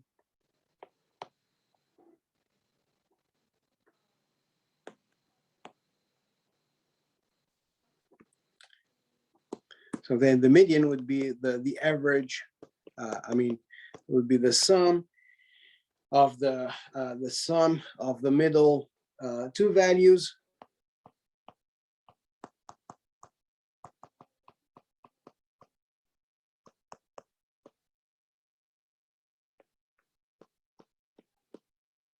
over 2. Okay. So guys, I mean the middle position, I mean the position of the middle would be equal to, so just a remark here, if you have a sample of size, let's say n, and then the position of the middle would be just a position of the middle would be like n plus 1 over 2. All right, so let me give you an example. I'm going to show you how this works. Okay, how to find the median. So I'm gonna take the same example we had before, this injuries, number of injuries, and the MLS injuries. Excuse me? Yes, What is the median sum or sum? I'm confused. the sum. That You is mean this? of M. You're talking about this word here, sum. That's the sum, right? The sum of the. Yeah. Thank you. Yeah, no problem. That's the sum. Yeah, the sum of the middle two values. Yeah. Yeah. So here's an example, guys. I'm going to show you how this works. How we can find the median. So this is an example, and again, I'm going to just use the same example as before. So we have this example of the injuries, number of injuries of the per teams in the MLS Eastern Conference. So we had same. So we had like 2, 3, 1, 3, 4, 6, 9, 3, 1, 1, 4, 2, and then I think we added last number because this is just 13 numbers, 5. Okay, so last number is 5. So the last team had 5 injuries last season. Anyway, so first step, what we have to do, so we're gonna find the median, right? Find the median. So first thing to do is to order. So step 1, you have to order these data values. Order.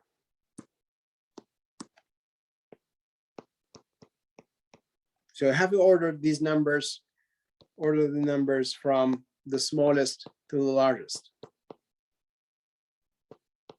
Right, from the smallest one to the largest one. Okay. So let's do this. What will be the smallest number in this case? Well, it's just 1, right? 1, right? So we're gonna start with 1.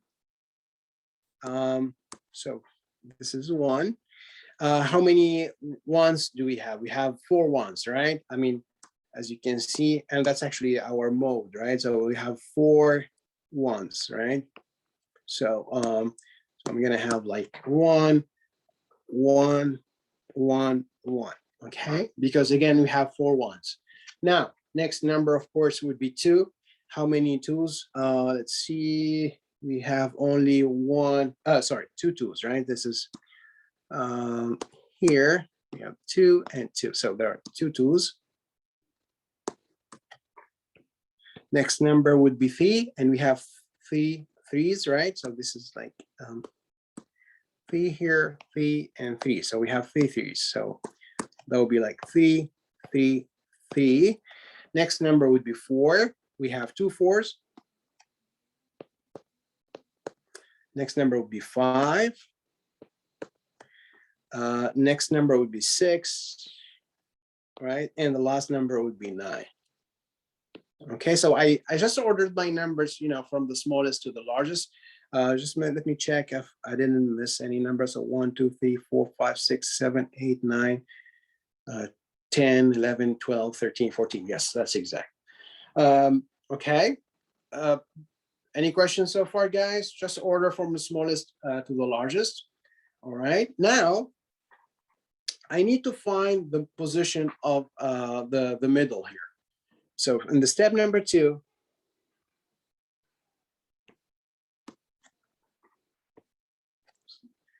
sorry. So in the step number 2,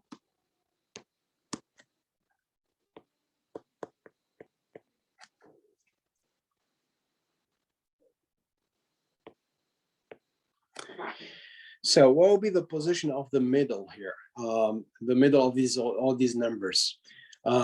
So it's, I mean, it's we have 14 numbers, right? So the middle would be, the position of the middle would be 14 plus 1 over 2. Okay, so the position of the middle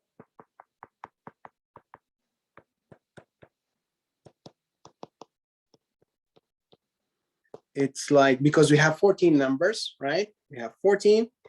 And as I said, if you have like the size of the sample is n, in our case, the size of the sample is 14 because we have 14 data values. So the position of the middle would be like 14 plus 1 over 2. So it's like 14 plus 1 over 2. So that would be 15 over 2. So what I'm saying that is that position of the middle, it's actually equal to, so 15 over 2, that's 7.5. Okay. 15 over 2, it's just 7.5. So 7.5, it's between, the 7.5, it's between the 7th and the 8th number. So 7.5 is between the 7th and 8th number. Okay, so I'm gonna count the numbers. Okay, and I'm gonna take the 7th. So this is my first number, second number, third number, fourth number, fifth number, sixth number. So this would be my 7th. So right here, this is my 7th number. All right, this one here. And then after that, of course, that will be my 8th number. Okay, and of course, that's all I need, okay, to compute my median. Okay, so that's like the 7th position and 8th position, right? So in the 7th position, we have 3, and in 8th position, we have 3, right? So what we do to find the median, we're gonna add, so the median would be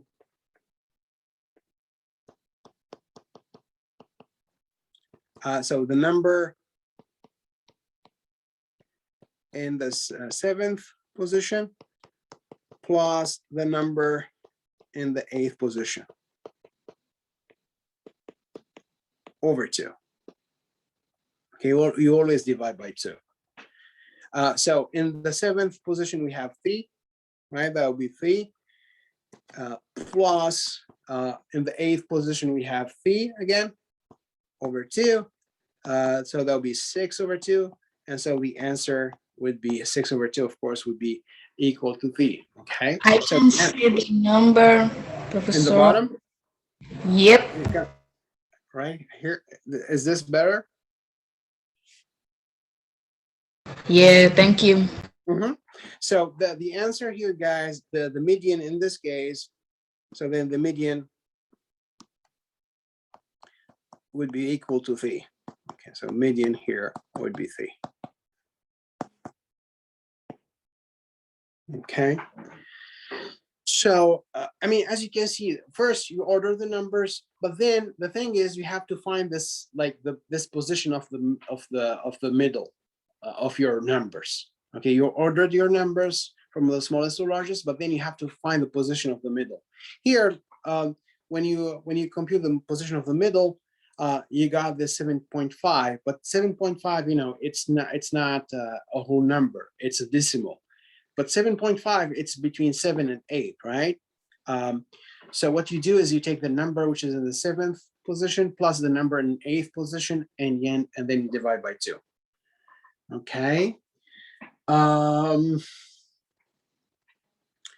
So let's have an exercise. I think in the median, sometimes it's not sometimes it's probably tricky.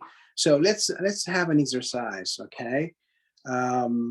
Where you have to compute let's say the mode and then the median. So next time, because we have like I guess 10 minutes, let's see what happens with the exercise. but then we have to, I will show you how to find the mean, okay? So here's an exercise for you guys. Well, before the exercise,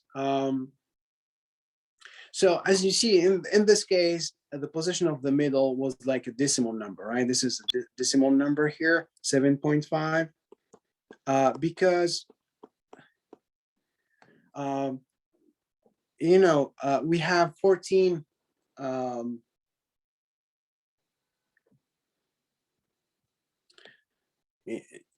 you know, we have like 14 numbers, right?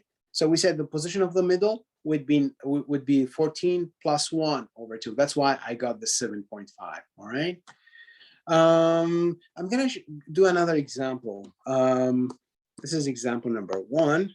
So I'm gonna do another example where the number, I mean the size of the sample, it's let's say a odd number. So example number 2. Example number 2 before the exercise. So example number 2. Okay. So let's say we have the following data.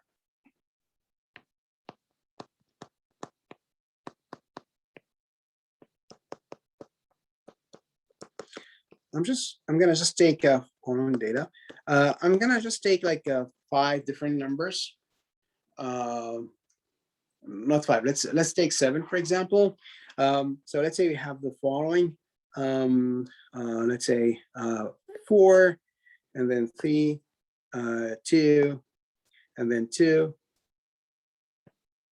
and then 7, and then let's say 5, and finally, let's say you have 6. Okay.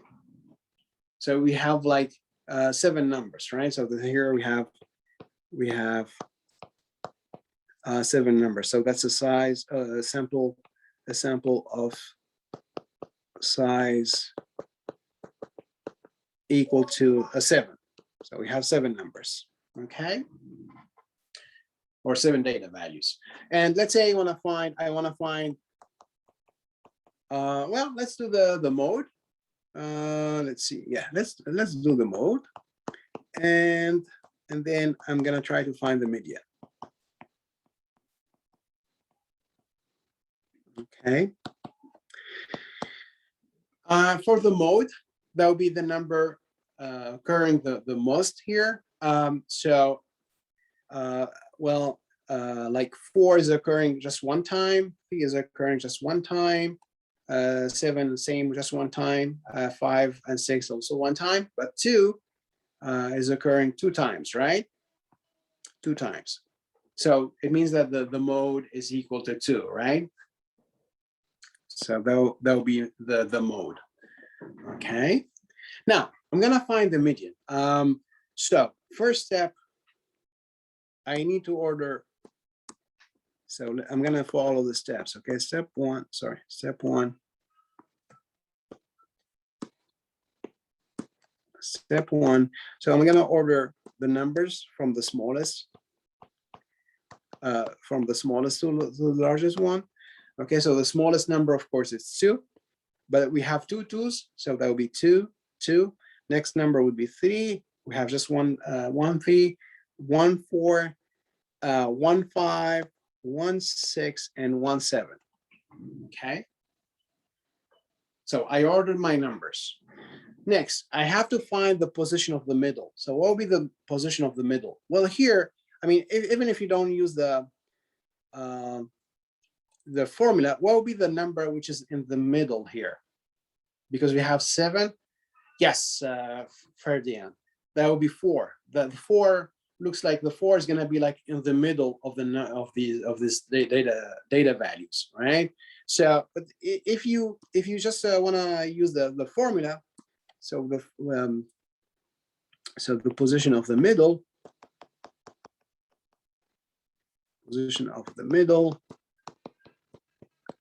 would be, again, that's the size of the sample. We have the 7 numbers, so it's 7, and always plus 1, and then always you divide by 2. Okay, so the position of the middle would be like 7 plus 1, that's 8 over 2, that would be 4. So what I'm saying is that the number in the middle is actually at the fourth position. This is different from the previous example. Here we got a whole number, which is 4. In the previous example, we got like a decimal. I got, when I computed my, the position of the middle, I got like a decimal, 7.5. So then I said, well, 7.5 it's like between 7th and the 7th and the 8th number. Okay, but here in this example, the position of the middle, it's not a decimal, it's actually a whole number, which is 4. So what I'm saying here is that the position of the middle is the 4th number.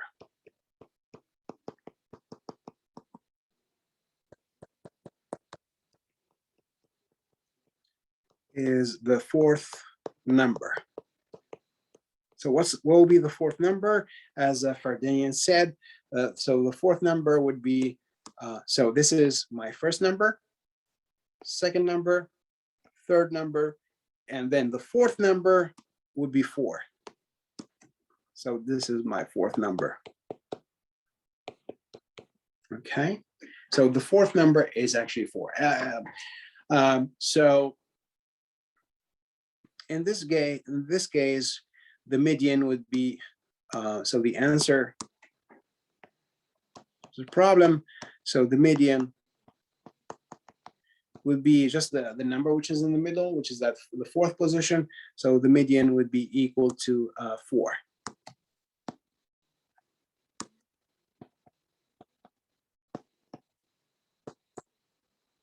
That's the number.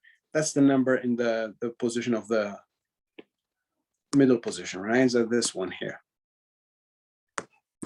this number right here.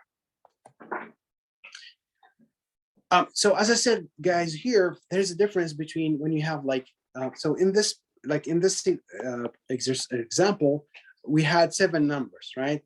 7, it's an odd number. Okay, so in this example, so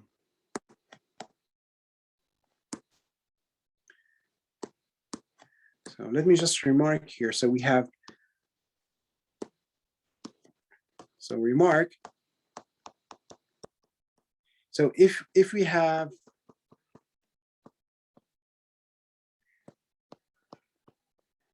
an odd number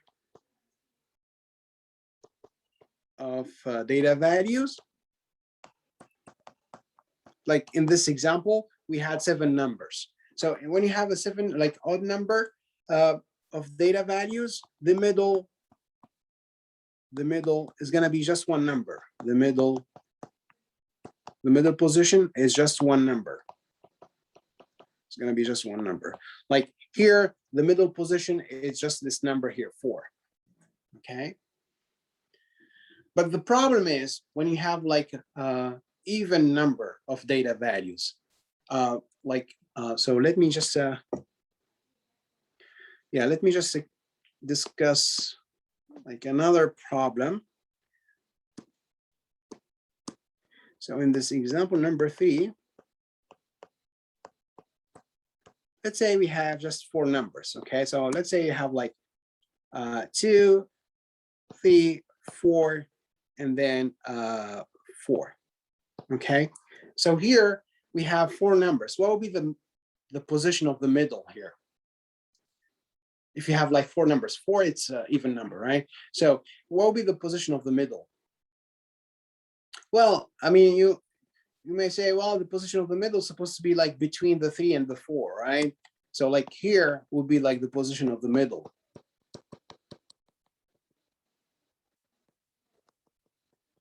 Right? You would have like 2 numbers on the right and 2 numbers on the left. That's the position of the middle, right? Yeah. So yeah, it would be both of them. So yeah, Ferdinand. So in this case, the median would be the average. The median would be like the average. Come on. So the median, so would be equal to the 3 plus 4 over 2, because I have here there's this 3 and 4 here. So you take both of them over 2. Okay, divide by 2, of course. You have to divide by 2. So the median would be like 7 over, over 2. So the median would be like 3.5. 7 over 2, of course, it's 3.5. Okay. So you see, when you have like even number of data values, the position of the middle. Yes. Excuse me. I Yes. don't see the bottom. Sorry. You don't see the bottom again? Okay, sorry. Yeah. Thank you. So you see, guys, there's a difference between when you have an odd number of data values and when you have like even number of data values. When you have odd number of data values, the position of the middle would be like between 2 numbers. So then the median would be like the average of these 2 numbers, right? Like here, the position of the middle would be like between 3 and 4. So I had to take the sum of 3 plus 4 and then divide it by 2.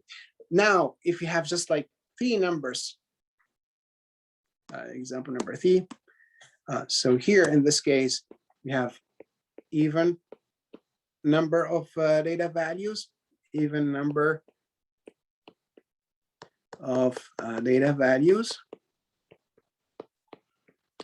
Now, if you have like just odd number of data values, like in this next example, last example, example number 4. So if you have just 3 numbers, let's say, you have like 2, 3, and 4. So what will be the position of the middle? Well, you see here, the position of the middle is going to be just 1 number. It's not between 2 numbers. It's going to be exactly 1 number. So the position of the middle would be the 3. This is the position of the middle in this case. All right, position of the middle. And so the median would be equal to 3.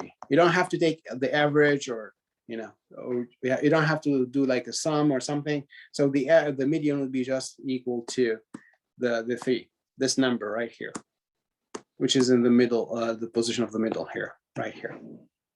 Okay, so you see there's a difference when you have like even number of data values and when you have like odd number of data values. Like in this case, we have 3 numbers, right? That's odd number. So odd number, 3 numbers, so that's odd number of data values. All right, guys.